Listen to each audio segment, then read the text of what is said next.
Hey, what's up, everybody? Welcome to the Brace for Impact podcast, episode number 4. Hey, I'm excited. Today's an awesome day. I have the privilege of bringing on 2 guests today that I'm so thankful for being able to be here.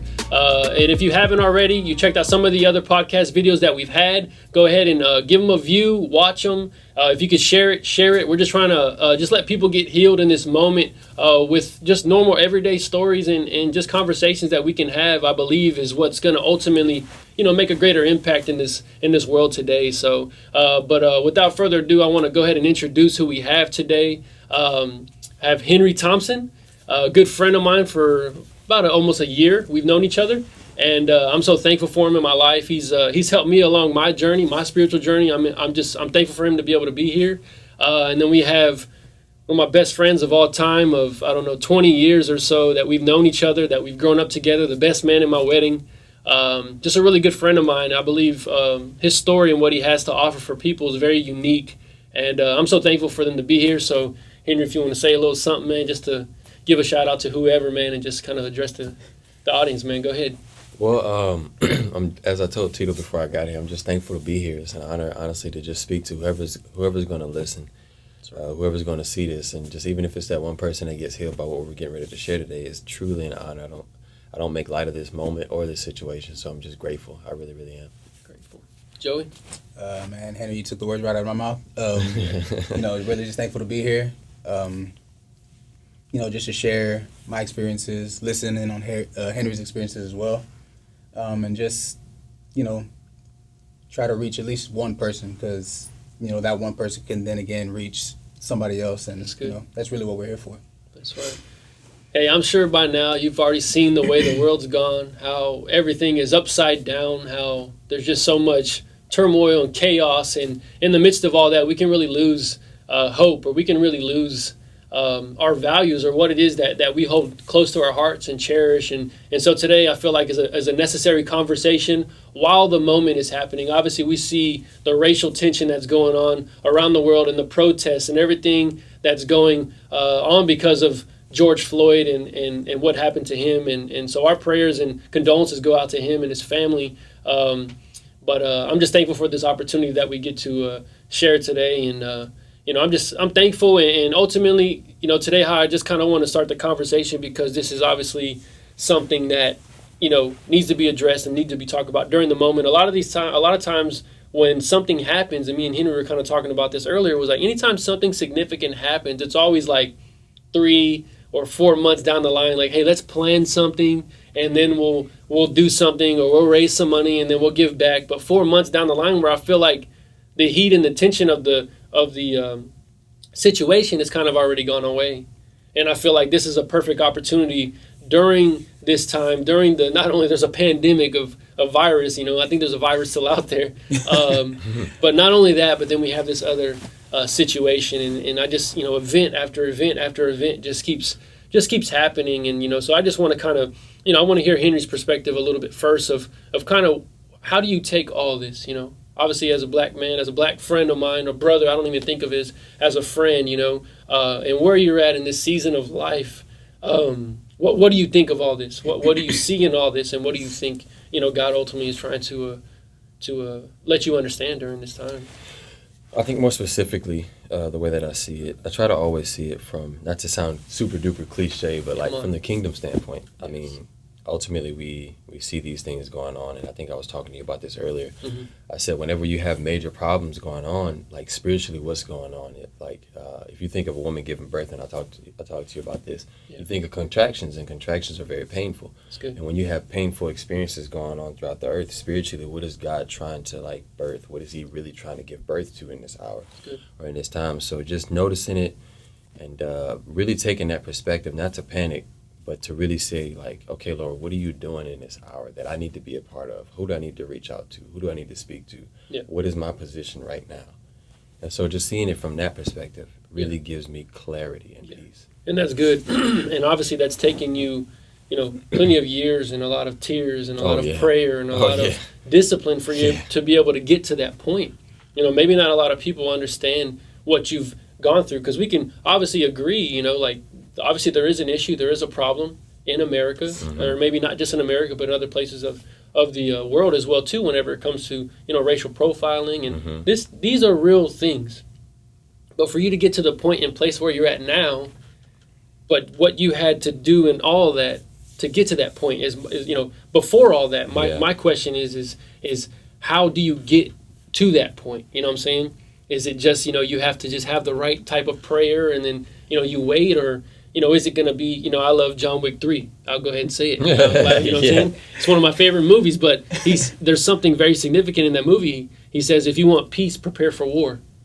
And so ultimately, a lot of people think that this peace that they're looking for is going to be possessions, or it's going to be things that maybe brings fulfillment for them in a certain season, but ultimately doesn't bring that satisfaction on the inside.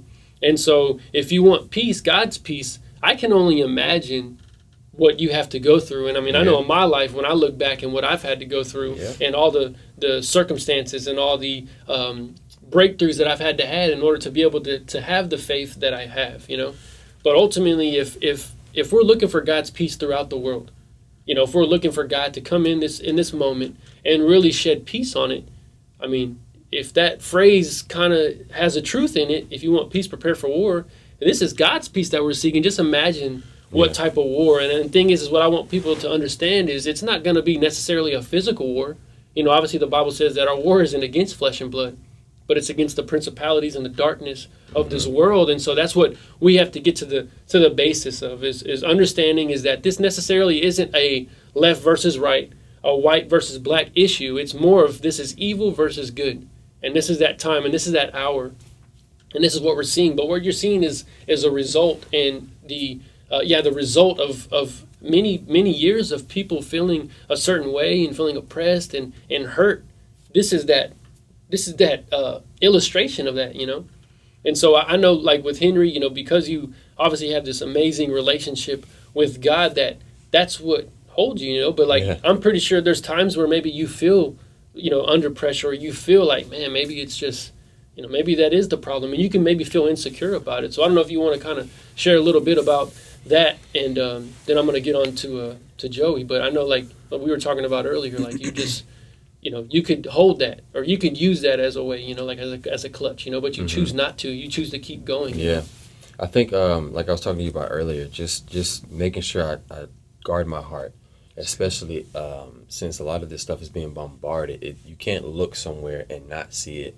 So one of the things that I have to make sure I have an intentional effort on is making sure that I guard my heart against like fleshly battles, making sure I don't look at somebody and say, well, you're the issue, versus, let me guard my heart, because I don't want to miss an opportunity for either ministry. And like you said, what did it take for me to get to this position of being so confident in God? And I can honestly tell you, I didn't initiate it. He came looking for me, right? And a lot of what I went through was pain of either thought processes of who I was before. It was pain, and it was through that pain. T.D. Jakes talks about crushing, but through that pain or that crushing came the oil, and now I can look at certain situations and circumstances, even to this day, even in this hour right now, I can look at it and say, what am I supposed to get out of this? Or what am I supposed to do? Or what is God trying to show me? Yeah. You even told me earlier, you said that this is probably the most peaceful that you've been in your spirit. Absolutely. And to me, that's crazy, because you think of what's going on right now. But here you said you're in one of the most healthiest spiritual places. How does that happen? How can you, and I want you to address the people that are watching, but how could you encourage somebody that is in the same position as you, or maybe not in the same position as you, but maybe wants to get to that place? What could you say and maybe encourage people? Like, how do you get to that point to right now where you're so peaceful, but at the same time there's a racial tension, there's these spiritual battles that are going on in the world?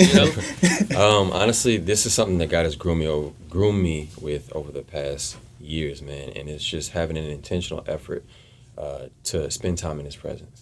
I unplug so much from, there's only so much I can take from like Facebook and news. And then after a certain amount, I just unplug. I'm done. I can't take it anymore. Yeah. And not from a negative standpoint, but like, I just mean like I need to plug up and spend time in worship. I remember even when I was working with you at HEB, I would have my little speaker and I would play worship. And it's just having that secret place with God. Like when I'm at work, I sing to Him. I pray. I don't care where I'm at, just singing to Him and praising him and spending time in worship. His praises will be on your mouth continually. Dude. And so when you ask me, how do I have peace in this hour? And when I say this, man, I'm not trying to be cliche. Like, I have so much peace in this moment. Yeah. Because I spend so much time with him. There are times where I'll spend hours with him. Yeah. I didn't go anywhere. Well, you don't want to do anything else? No, let me just seek God. Let me just spend time. And worship really, really, really blesses my heart. Yeah. I mean, all the time. That's awesome, man. Yeah. I mean, that's an encouragement for everybody. I mean, for me too, you know, and that's just not a racial thing. That's just something, obviously, that, you know, I like reading the Bible where, you know, God talks about how he's no respecter of persons. Yeah, at all. God doesn't see the way that we see, and thankfully, he doesn't, you know. Man. But that's where I think we have to get to that point, is understanding that you know, God is God and we're humanity. Yeah. You know, our brains weigh 3 pounds. Yours might weigh a little bit more. You're a lot smarter than me. Oh, my God, but mine weighs 3 pounds. And but how would it be if my 3 pound brain understood all of God? If I comprehended all of God and my brain weighs 3 pounds, then I don't know if I want to trust that God. Yeah. Or if he's even worthy of worshiping, because my humanity understands all of God. Yeah. And that's the point that we want people to understand, is we don't know everything. We don't have all the answers, you know. But it's that continuous everyday lifestyles of, God, I'm seeking your presence, because seeking your presence is better than seeking what the world has to offer, you know.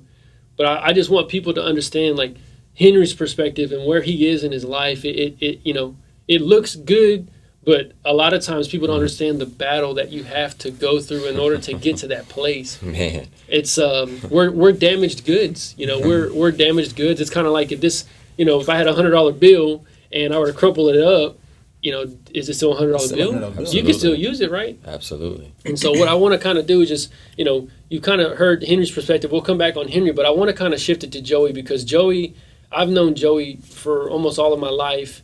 And I remember growing up, we played basketball together. Joey hated me at one point when we were younger because he used to have to guard me. Okay? But we went to rival junior highs. But it was actually after we, you know, got out of junior high and we were starting to go to high school. I think Summer League is where we just pretty much just became best friends, and we just pretty much just loved one another. And that's where our friendship really took off. But what I want people to understand is Joey's story is so unique and so significant.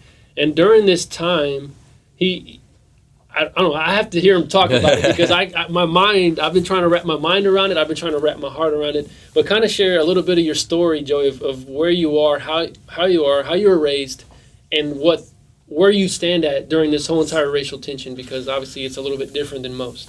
All right. What you say about how I was raised, you know, I am adopted.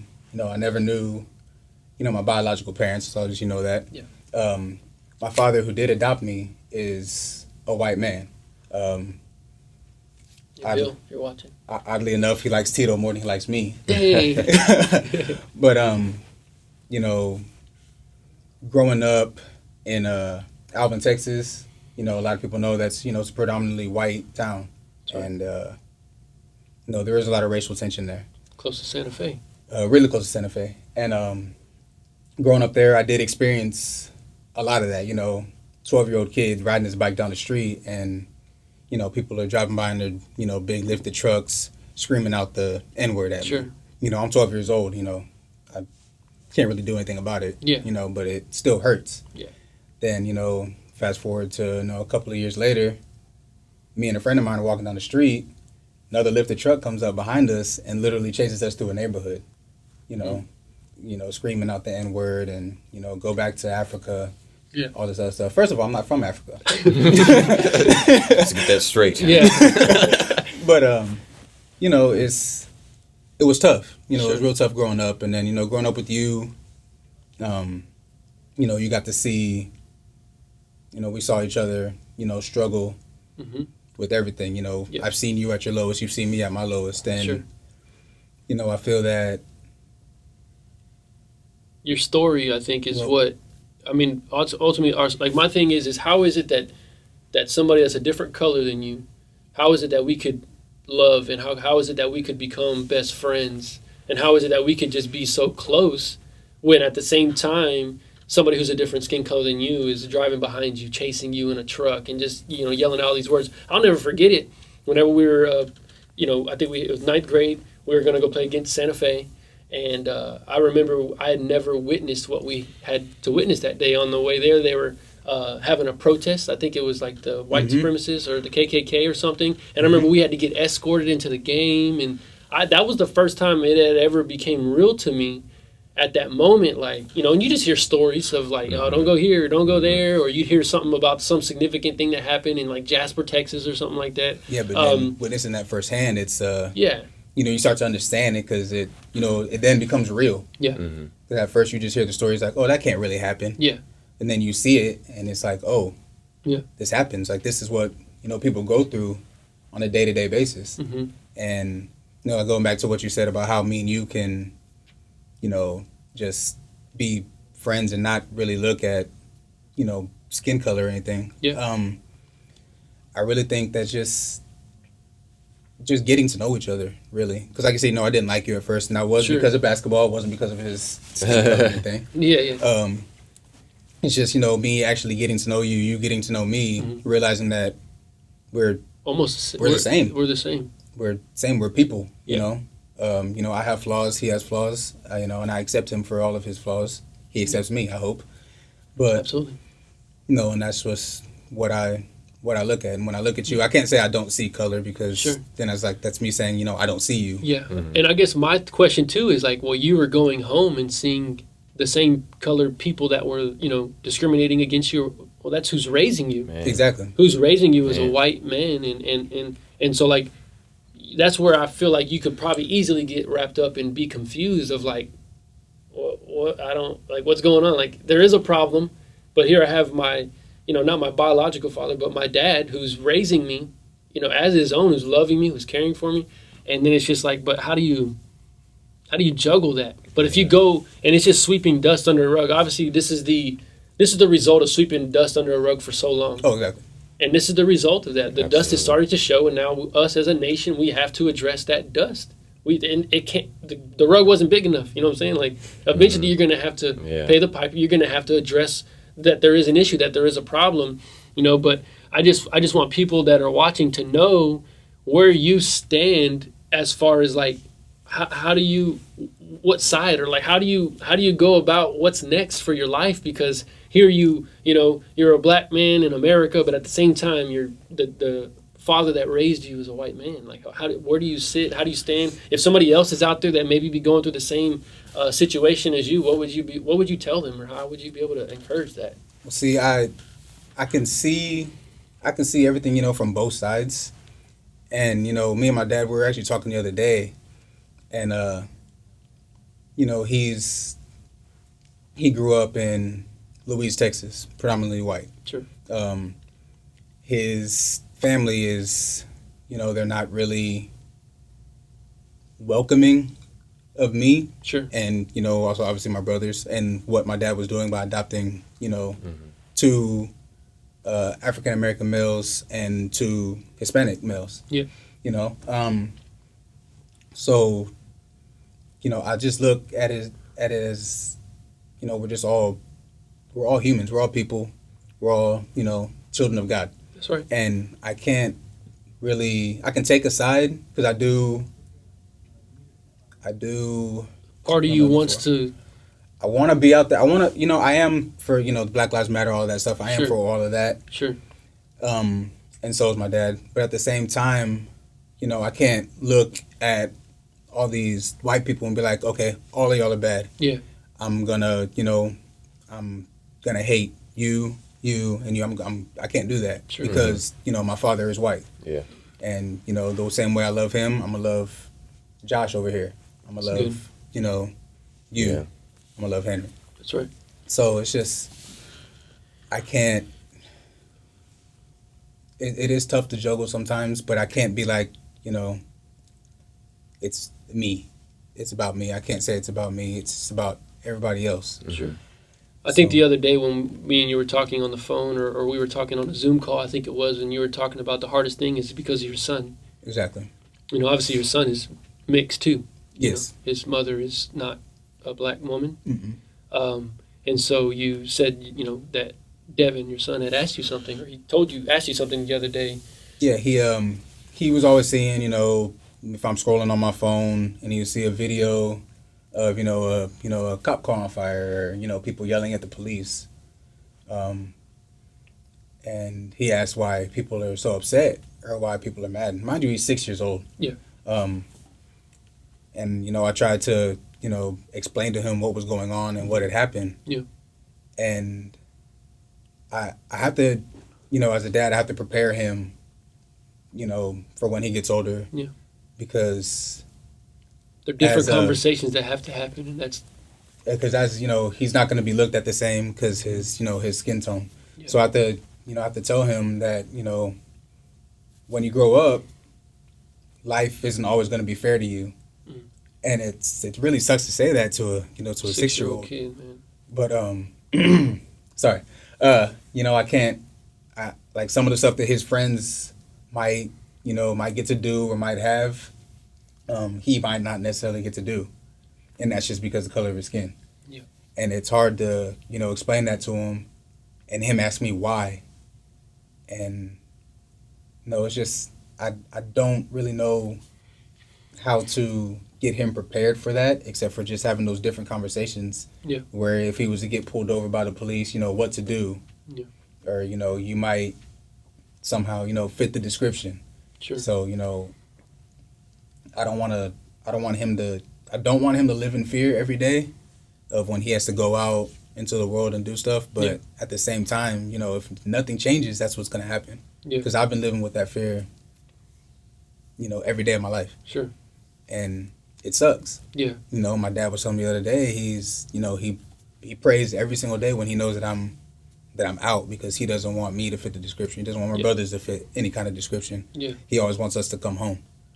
So it's it's no longer wanting to just be a percent of society that falls in that category of somebody who didn't get treated right on a routine traffic stop, or looked and fit the description of somebody else that maybe committed a crime or whatever, and it's like, I don't really have to worry about that. And to me, like, that's not fair, not the fact that I want to have that towards me, but it's like we should be looked at the same, but it's because we can't, like, because that there is that issue, in America, and that's what we're praying for, and that's what, I want Henry to kind of hit on next is, we know what the Bible says about, loving God with all our heart, soul, and mind. But there's this new commandment, or that second part of that verse that I know you probably know, is where he says, love your neighbor as yourself. Mm-hmm. He said, likewise, meaning just as important as it is to love God with all your heart, soul, and mind, so it is the same as it is to love your neighbor. And so I don't know if you want to talk about who that neighbor is and how we can understand, how can we view that neighbor that way? Well, I'm approach this a different way and say that I grew up with a praying grandmother, and I've been in church for years. Come on. And so, kind of like the Pharisees and the Sadducees, it's very easy to fall into that religious pride, whereas a person may be deemed as less than because they live a certain way. Sure. But when you think of loving your neighbor as yourself, it's like, how can I treat you different? How can I actually empathize and love you, because it's not your fault the way that you grew up or how you grew up. And so things happen to you that may have influenced certain decisions. And it's like, okay, you know what? If I was in the same situation, and God has done this to me several times, even now as a married man, I tell my wife all the time, I can't treat you different, because the grace that was given to me, I have to give it to you. Yeah. Otherwise, if I judge you harshly, then what can I expect in return? That's good. And so loving my neighbor as myself, it doesn't necessarily matter like who you are, what you look like, or whatever. Honestly, I genuinely don't care about that. It's really about, what impact am I going to have on this person's life, or what impact is this person going to have on my life, and how can I truly love you as a person? Because I think that I posted this one day. I said empathy is getting in the seat of the person who you don't understand, so you can have a clear perspective of what it's like to be them, so that then you can judge properly. When the scripture talks about taking the speck out of your own eye, the log out of your eye, then you can see clearly enough to take the speck out of his. It's, let me make sure that my heart is pure before I take the moment to judge what's in that person. Yeah. And that's where it starts. I believe it starts with ourselves. This is what, Pastor was preaching about last week, which is talking about examining my own heart, like you were saying, like David, we see David, search my heart, oh God. This is after, obviously, he makes some of the, worst decisions of his life. But it just goes to show, like, you know, a lot of people think the physical things that we see right now are the sin. Mm-hmm. That's just the result of sin. That's just the result of it. You see, what lies beneath the roots, which obviously is the root of our heart, is what's going to manifest itself. Because what it is, and like what Henry was talking about earlier, where he says guard your heart above all else, guard your heart, is what the Bible says. It's because your heart allows sins to your brain to tell your brain that this is okay. And this is what I love about Jesus so much. He says, if you look at a woman out of lust, you've already committed adultery in your heart. If you think about murdering your brother, you've already done it. Mm-hmm. And this is, in this season, like, what we're seeing out there is just the result of what it means for us to just be fallen away. I watched the video yesterday, actually, and it really completely changed my perspective, because what I'm seeing now is like the modern day Barabbas in Jesus on the platform with Pilate. And it's just like, he loved Barabbas. Like, Barabbas had to go free because, you know, God was going to have to treat Jesus like Barabbas, so Barabbas could be like Jesus, if that makes sense. Yeah. In order for Barabbas to live this free life, who was this criminal, who was this bad person, who everybody knew his track record, who knew he was a thug, who knew all that. They knew all this of Barabbas, but they were still like, no, give us Barabbas. We at least we know. At least we know what we're dealing with when we get Barabbas, as to where this Jesus figure who claims to be all these things. And then obviously little did they know that it was actually Jesus. Jesus is God, and they actually took his life. They actually were the reason and the result of that. And I just feel like it's in the now. And this is, like I said, the video I watched yesterday was talking about, what if, because for so long, like you said, you had a praying grandmother. Mm-hmm. I had a praying grandmother. There is this prayer that a lot of the older saints of the God's going to raise up this generation. God's going to raise up this generation. God's going to raise up this generation that's going to be fearless. It's not going to matter. They're going to be bold. And the thing is I think that's who we're seeing. Yeah, pretty much. With the rioters and the violence. And bro, I'm not going to go out there and stand in front of a National Guard that's got a assault rifle. But here, these people are there talking trash in their face. They're not afraid of anything. What if this is that time? What if this is that generation that is like a flock without a shepherd? Mm-hmm. Maybe they have the physical attributes of everything because they're not afraid, they're bold, they believe in what they're saying, but at the same time they don't know the direction of where to use that energy. And so it takes people like you, it takes people like Joey, it takes people like me that can get in the midst of it all and really shine the light to those people, so that way they then transition that towards what the fight is really against. Like I said, it's really against, you know, the principalities and the darkness of this world. And I think the enemy obviously has three main goals in life. He wants to steal, he wants to kill, and he wants to destroy. Mm-hmm. And over the last, I don't know, what's today? March 58th? March 97th? I don't know what day of March. I don't know what day of March we're in, because it's been so long that we've been in this weird season and time, obviously, of history. Yeah. But it's in this time where I just feel like God is just really allowing us to see what's important, because he's getting ready, you know, to kind of to do something, you know. And so I want to switch gears for a second. So both of y'all have been essential through this whole entire time during the quarantine. Mm-hmm. I worked with Joey for a little bit. You know, once the mayor actually canceled the rodeo, I was at HEB for 2 weeks. Yeah.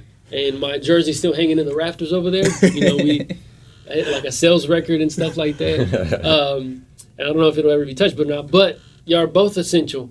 You're both, during this time, this weird time, what does it look like for you personally during this time? What, you know, like I said, if God's allowed you to kind of reevaluate yourself, you know, what's kind of come from it? I know you kind of hit on it about, you know, you guarded your heart, you spent hours in prayer, but I mean, is that it? Like, if I'm talking to somebody that doesn't maybe have that relationship with God, that doesn't have that boldness in prayer, that doesn't, you know, what have you learned in this season that maybe, you know, God's allowed you to understand that, you know, I saw Joey posted the other day that his heart is he'll leave the 99 for the one. Yeah. You know, so in this season, like what has God allowed you to understand or softened your heart a little bit? Because I know my heart has been so softened during this season to love people more than, you know, I already have. So the fruit of empathy. I like it. The fruit. Let me write that down real quick. That sounds like a sermon title. Hold up. No, but for real, man, the fruit of empathy really just not allowing my heart to become calloused or hardened. Because I think, honestly, if I'm being honest, even before all of this, my heart got a little hard to certain things. And I really think God is using this time to really focus in on empathy and empathizing with different people who may have lost their jobs. Yeah. Thankfully, I didn't lose any form of income. And I honestly can just Praise say, God. wow, thank God for that. That's right. Like me and my wife. And I'm just grateful for that. But at the same time, how can I look at somebody else and say, you know what, man, you may not have your job, but how can I offer encouragement to you? How can I pray for you? Because, my faith is very, very, very strong. And it didn't happen overnight, like you said. It took years, man. Sure. It took very years, hours with the Lord, time with God, but at the same time, just empathy, empathizing. What about you during this season, man? What do you feel like you've kind of reevaluated or maybe seen that's kind of changed or helped you? I think I've learned to be more patient. Yes. Good. And not only with myself, but, working at HEB, you're dealing with, customers on a day-to-day basis. And a lot of them can be, they can be hostile, they can be rude. And I've learned to be more patient with them because I don't know what they're going through. I don't know if they've lost their job. I don't know, what happened to them when they woke up that morning, if, they just didn't have a cup of coffee. I don't know. Yeah. So I've learned to be more patient with them, not getting upset so quick. Because, like you've worked with me at HEB for years and that happens. Absolutely. So that's really just the main thing, just being patient with people, patient with myself. Yeah. Man. At home. Patient with my son. Yeah, I was about to say, I know like me, ever since I made this transition and, for me, it really wasn't the COVID-19. Obviously I made this crazy decision to leave what I had known for 12 years of my life to transition to come on staff full time at church, which, Joey's known me for a majority of the time, which maybe you could say that you maybe saw that eventually. I did. But I don't think the way that it happened or as No. quick as it happened when it did happen, But I just think like for me, that's just been the hardest time is adapting. That's been the biggest thing is adapting to what a productive day for me was, hey, I can come in and I can see financials, that data that showed, hey, this is where you were yesterday, this is where you are today. And so for me, it's like it's a little bit different than that. But the one thing that I know is obviously I've had this time, and now I understand how fragile time is because I've seen it. My son's getting ready to be 4 years old this Sunday, and I've seen my son more now than I ever have. When I was at HEB, I was gone 12 hours, 13 hours a day. Mm-hmm. And, man, just seeing the details and God has shown me so much for my kids that's us towards him. Yeah. For instance, and I maybe shared this story before, but so my son, he always comes into my room in the middle of the night. It's pitch black, dark in the house. Mm-hmm. I've researched this. I've done this. I don't know how you don't stub your toe or hit your head on anything, but he knows the direction from his room to his father's room in pitch black darkness. I just got the chills. In this world that we're living in right now, could look so dark, look so twisted. But when I see my son come to my room, he knows that he opens that door all loud. It's 2, 3 in the morning. I'm like, man, who's robbing me? I'm about to grab my pistol or something. You know what I'm saying? But little did I know, it's my son. He knows he's welcome in his father's room at any hour, at any time, no matter the circumstance of what's going on. Even if he had a bad dream, if he's seen something, or he just knows something that tells him is, I got to get to my father's room because that's where I feel safe. That's where I feel secure. He's about to be 4 years old. But who does Jesus sit on his lap whenever the crowd is trying to ask Jesus about all these things of how do we know this and how do... He says, unless we become like this little child, we won't be able to see, and you won't be able to inherit the kingdom of God. Man, it's definitely, now that you mentioned that, I think that's another key I wanna speak about is the fact that the same way that your child ran to your room and he knew exactly where to go, even in, he couldn't see anything in the house, but he knew how to get to his dad. Just getting a little emotional talking about it. And he knows, and the thing is he knows that my door's open. Man. He knows exactly where to go. He knows to climb up on my bed. He knows to get in between me and my wife. He knows the safety is in the Father's. And if you think about that, I'm gonna go into revelatory mode here. Okay. when you think of like he knows to get in between, the father and the mother. That's right. Well, if we're going to talk about gender-wise, the woman is always described as either wisdom or the Holy Spirit. That's good. But the Father's authority. That's good. So he knows how to get in between what the Spirit says and what the Father says, and rest in the middle of that place. That's good. And so when you ask me, how did I get to that point? Every time I was ever scared, every time I was ever worried, every time I never understood what was going to happen. Like you said, I'm getting chills talking about it. Yeah. I always ran to him. That's the first thing I do when I'm feeling crushed inside. The first thing I do is run to God. That's good. I don't run to people. I don't talk to anybody else. And I tell my wife this all the time. She's like, why didn't you talk to me about it sooner? Mm-hmm. I said, you know what? Before I responded to you out of anger or anything else, I needed to have the Holy Spirit to filter this out. So before I gave it to you, it was filtered through the Holy Spirit and given to you in the purest form. That's good. Before I just spoke to you out of anger. Yeah. So just running to the Father, man, Yeah. that's what really blessed me. Yeah, I think being able to obviously see something that I would not even comprehend or even care to understand is what I'm starting to understand. Is like it's so precious, and it's like He's been in the midst of us through all of this, and He's trying to show you during this time. And for everybody who's been wondering, what am I doing during this quarantine, during this lockdown? What do I have to offer to society? What can I do as a person? I love how the Bible says, just be still and know. You see, we're so used to, before lockdown, we were just Go. Go. We didn't know what to do, and now God is literally saying, all right, I'm going to allow this to happen so you can be still. But the hardest part is for people to understand is they want to know God. And so I think in order for that promise to be fulfilled, we have to be still. And so during this time where I felt like, man, I need to be, because HEB, I'm go. Mm-hmm. During this time, I've understood what it means to be still and to, like if you ever go somewhere where, hey, watch out over there, watch out over, be aware of your surroundings, right? You hear that word or whatever. And it's kind of like during this season, it's like that's what I've been more aware of. And it could just, there's people that do studies that just watch kids. Because they'll teach us so much. How many people share that video on Facebook where it's a white kid and a black kid running to each other and they just love each other? Mm-hmm. Or there's a white kid who wants to get his hair cut just like the black kid. It's something that has been inside of us since when God created. He created us to love one another, to love each other, to do all those things, And it's just like, how can somebody like me and Joey, when we're 13 years old or 14 years old, become best friends?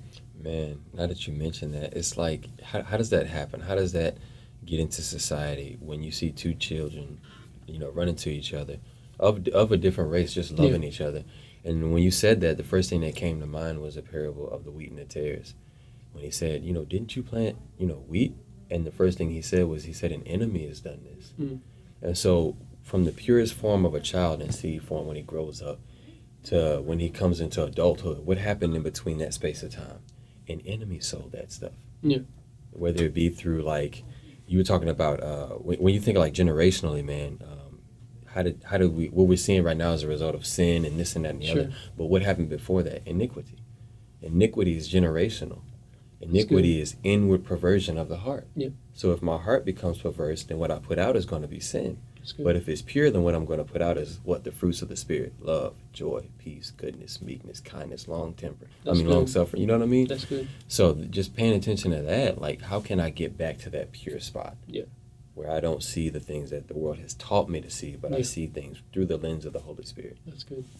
I think it's through the lens of love, and that's one thing that I've known, about Joey, and I kind of want to toss this over to Joey. As we're getting ready to come to a close, is what I've felt from you growing up. It's kind of like, two wrongs don't make a right. Or it's like it's like the better half or whatever, I don't want to sing Justin Timberlake. It's like in my mirror. But it's like when I saw what was insecure in my life, when me and you became best friends, and it was like that's where you would help that area. And I feel like it was like the same for you and same for balance each other out. Yeah, but it's just like, it's crazy how that can happen, but it's just like, that's the way that God wants to work. He wants to work through people to help other people, And so I don't know if you want to address the camera, Joey, and just kind of anybody that's out there that's maybe in the middle of the protests, maybe in the middle of the riots, maybe in the middle of all that, if they can get encouraged by what you feel, what your story is, what would you say to somebody if you were in the middle of downtown the other day, 60,000 people, Ooh. and you're in the middle of it? What do you say to somebody? What do you say, or what do you do? Man, honestly, like being completely honest, I really don't know what I'd be able to say in that moment, because at the same time, like they could be feeling something completely different than what I'm feeling. You know, like they could be for all of the riots. Mm. I'll be the first to tell you that I'm not. You know, I don't agree with any of that, like at all, 0%. But I understand it. You know, I understand the feeling and the need to go out there and to, you know, act out on and what just they to feel. act out, yeah. To be heard, man. You know, but at the same time, you know, I go back to, you know, to Devin. I can't say that that'd be the right thing to do, because I don't want him to be like, okay, well, he doesn't get his way, so he has to go and act out. Mm. It's not right. It's not going to make. I mean, yeah, you know, as they say, America was built on violence. Yeah. And well, we stole this land, so. Yeah, well, yeah, we did. Well, I can't say we. Oh yeah. But you know, I can't see the people looting, you know, burning police cars, you know, harming other people, when, you know, that, to me, that's exactly what they want us to do, is to go and act out. Yeah. So I would just say, I don't know, I can't say don't do it, but like you said, be still and know. So that's why I try to tell people, you know, be still and know, you know, because, you know, God's presence is there. That's right. And at that same time, you know, he can stop this whenever he wants. So. That's good. Yeah, I think of, you know, the Bible says in Galatians chapter 5, it says that where sin abounds, grace abounds all the much more. And that's a double positive in the Greek, meaning absolutely, positively, that's exactly where his grace is way more. Yep. In spite of evil, in spite of darkness, in spite of all the violence and riots, there's God's grace is in the midst of that, ready and willing to be poured out. And I look back of what we're going through and how I see that. And for, you know, my encouragement for anybody that's watching or that's going through that is I'm not going to say I condone it, but I say it's okay to act out on your frustration. But my thing is we've gone so many years where that same emotion that people are using to riot, to protest, I want people to take that same emotion to God. To the God that loves them, to the God that created him, that has a purpose, that has a plan for your life. If you're watching, that's you. If you're struggling with what you feel like you're here for, believe me, God has a plan for your life. And I just want people to understand that God is allowing this season to happen so people can realize how good he really is. And if we continue to act on our emotions, kind of like Ravi Zacharias, he says that the truth is surrounded by a bodyguard of lies. You have to get through the bodyguard of lies. And so what the lies is, maybe it's politicians, maybe it's media, I don't know. But like Joey said, you got to be still. And then when you be still, like Henry said, you got to examine your heart. And then I believe after you do those two things, then God's promises will start pouring in, because you're no longer looking through the lenses out of your own eyes, but instead you're looking through the lens of your heart. And I think that's what changes the atmosphere. So if I'm downtown and I'm there, I'm like trying to love everybody. Mm-hmm. You know, like from the Flint Tropics. What was it? ELE. Yeah, ELE. Everybody love everybody. Love everybody. Honestly, when you think of what you were just talking about, being still, and everybody receives love in a different way. But when you think of even going into your house, you use a key to enter that door, right? And so each key has a different groove. Each key has a different design, but it's all made from one material. Yikes. Love is that material. But the key that I use to access each person, because love means something different to each person, is the strategy, I think. Because I was thinking about this as you were talking. You know, when you think of trying to solve a problem, if two co-workers are going at it, it would be foolish for one co-worker to try and go to the other one and solve the problem. No, you take that issue to the manager, have him mediate, and figure out what the issue is. Yeah. And I think it's the same thing with what's going on. protests and riots. Like, I understand, but you're not solving the issue by going to other people. Exactly. You solve the issue by going to God, receiving the download of strategy that he has, because his solution to you personally may be different to the solution that he gives that individual. Your individual solution may be start a company, promote within, do this, that, and the other. His solution may be, hey, you know what? You need to get into politics. You need to do this because I'm birthing something in your heart that politicians are going to need. That's good. So each solution is different, I think. Yeah.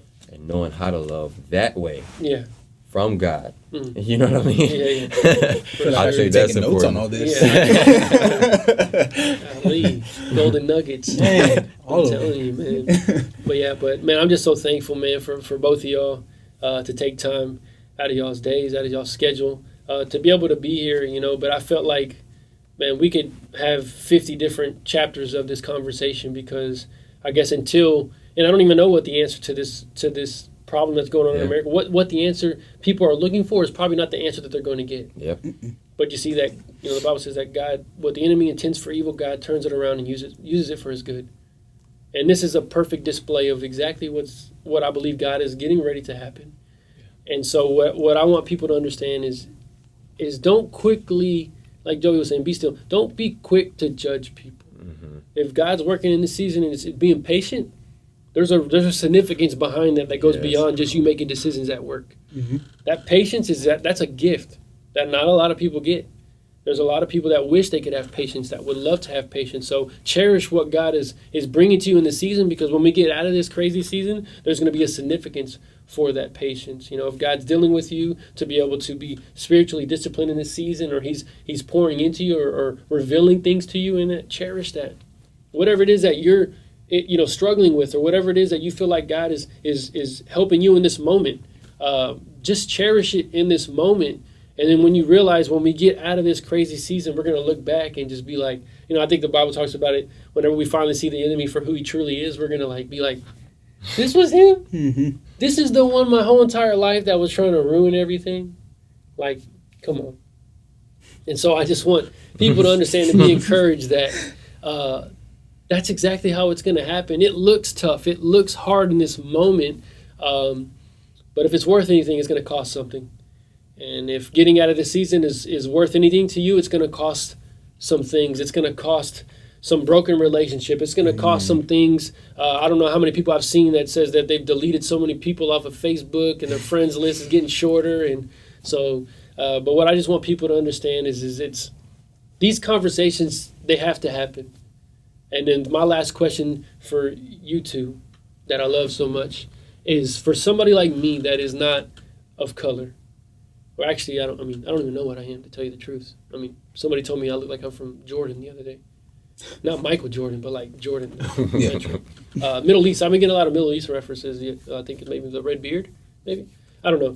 Either way, but my question is what can I do, or what can we do as people that are full-time ministry in the church, not a predominantly black church, or our church is diverse here at Life Church, but what's something that we can do that I feel like is going to, one, help the cause, encourage, and then obviously in this moment, what can we do to act on it? This isn't church games anymore.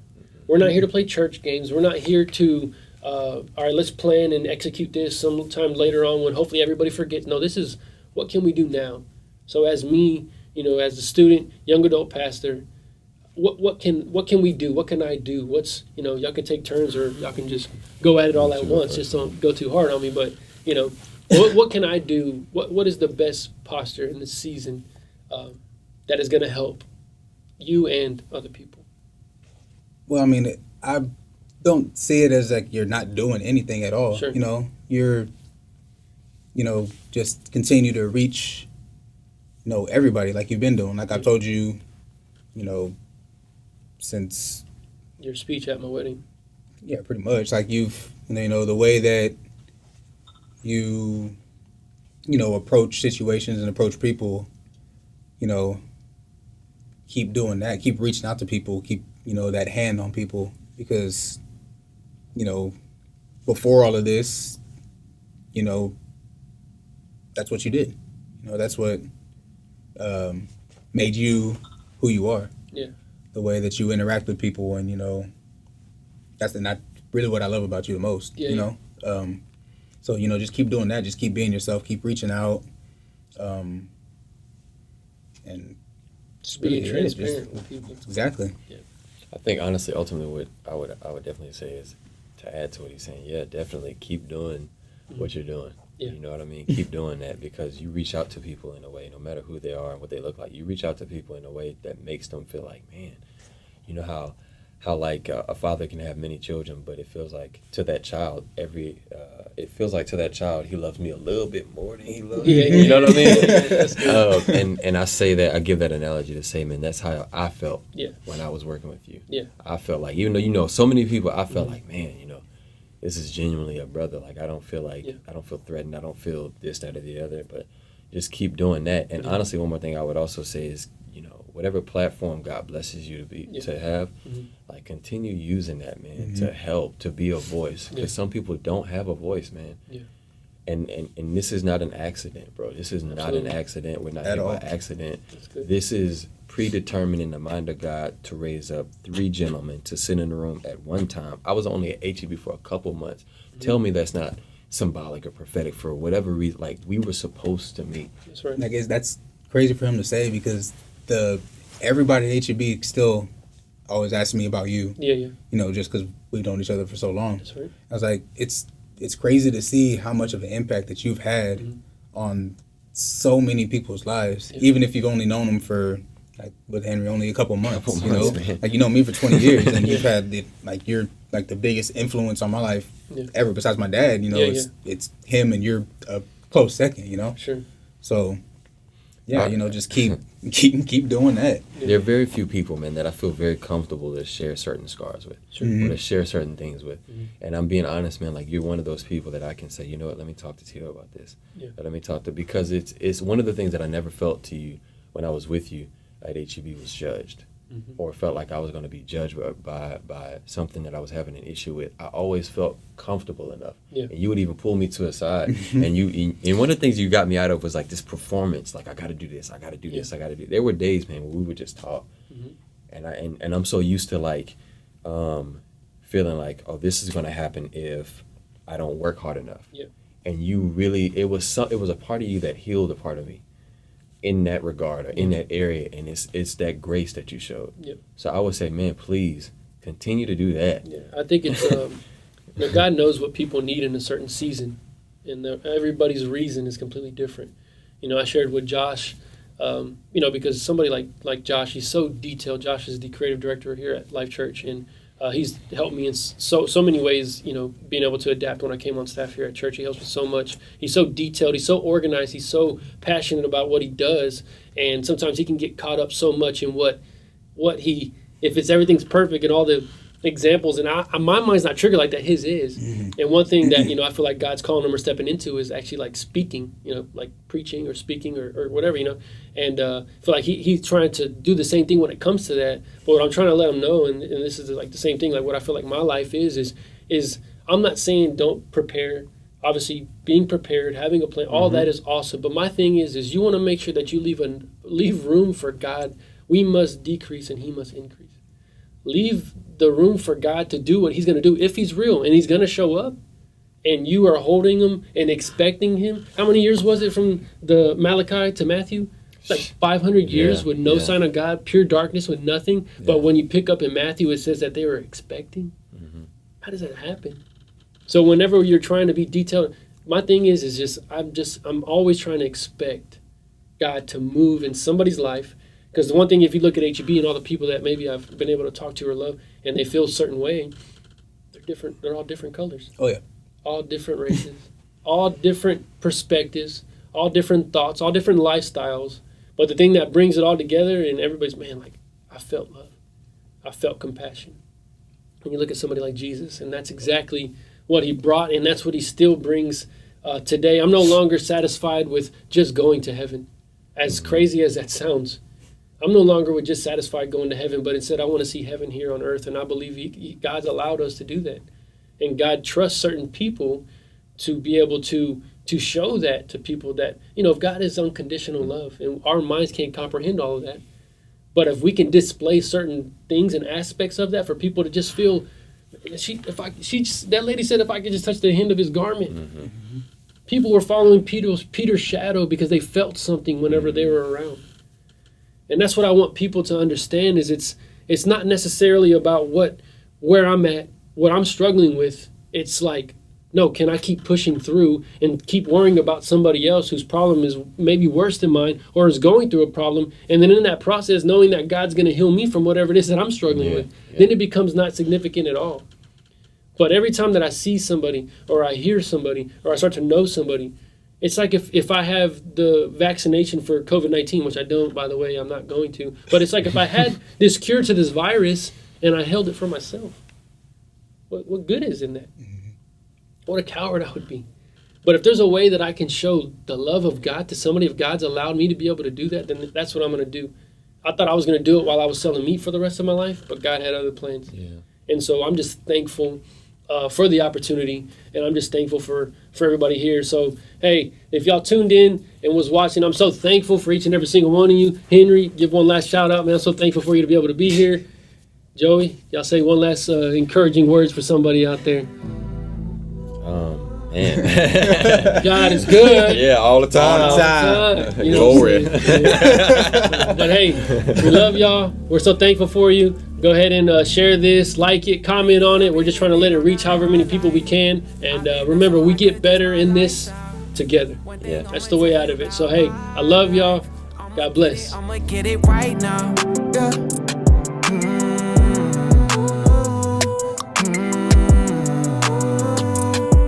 Yeah. My life, right.